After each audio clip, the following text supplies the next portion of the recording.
Hey, stop! Tu roules sur le boulevard BD? Cet album est fait pour toi. Lulu et Nelson, tome 3, La Lionne Blanche. Dans la ferme dans laquelle Lulu s'est réfugiée, elle assiste à une scène déroutante. Danny, un ouvrier noir, vient d'être malmené par Hendrik, propriétaire blanc et raciste. Ce dernier lui reproche de protéger Walter Mogwadi et son fils Nelson. Lorsque Walter va revenir dans la ferme de Mary afin de protéger sa famille, Danny ne va pas avoir d'autre choix que de le dénoncer.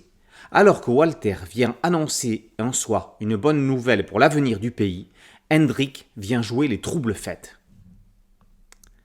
1964, en Afrique du Sud, il y a quelques jours, lors de son procès devant les juges du tribunal de Rivonia, Nelson Mandela a fait un discours contre l'apartheid et pour la libération du pays.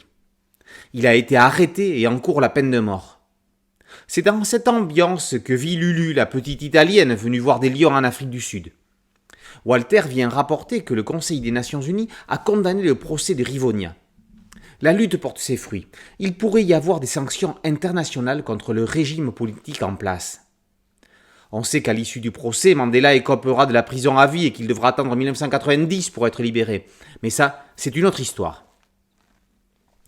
On ne peut s'empêcher de voir en Hendrik une incarnation de Hendrik Verwoerd, Premier ministre sud-africain de l'époque et grand ordonnateur de l'apartheid. La série s'adressant en premier lieu aux enfants, les auteurs ne rentrent pas dans les détails de l'histoire, mais posent quand même les bases de la problématique. Si les jeunes lecteurs prennent conscience des difficultés causées par le racisme dans le monde, des avancées réalisées, mais aussi des progrès qui restent à faire, le pari est gagné.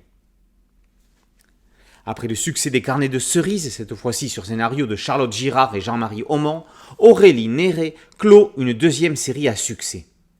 Toujours écologique, mais plus engagée, Lulu et Nelson est de ces séries qui ouvrent presque innocemment les yeux et les mentalités sur l'histoire du monde. C'est salvateur. Lulu et Nelson, tome 3, La Lionne Blanche, par Girard, Aumont et Néré, est paru aux éditions Soleil. Boulevard BD, c'est un podcast audio, une chaîne YouTube. Merci de liker, de partager et de vous abonner. A très bientôt sur Boulevard BD. Ciao.